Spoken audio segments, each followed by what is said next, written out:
Asante Akyem Dampong electoral area Asante Akyem South Mensimo ye Abetodru ene wode ayama set ahodo akọ ama 2023 BECE candidate wo ne mpesua no eso no so ne famudi a wo ye de aboa mmofra no sebeya onwumasuamu no wonsohwebremu obeye nkunimdifo Adom TV etwaso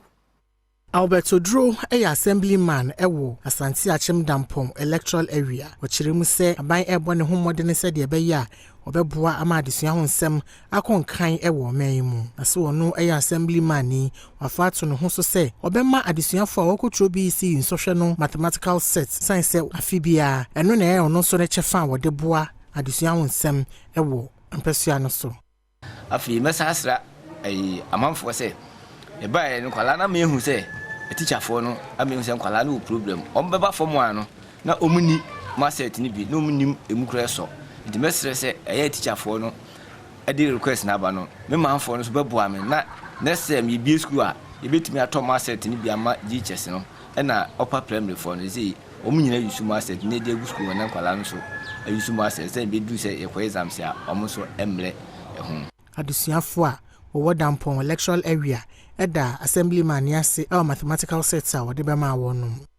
ema e be ka cha mo se e do mase amisha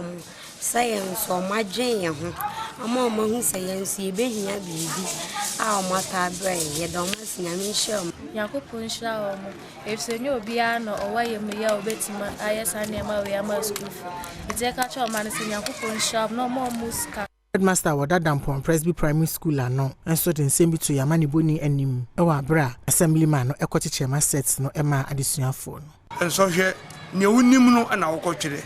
ya omunyi suro na oyem hihie mfro no munsua de breka kra aka besa busumi a oma atimi akotwere enso hwe so musua de a ombetimi akotwere adinkunim atimi atoa so akọwenim ama oma obi anya baby pa agina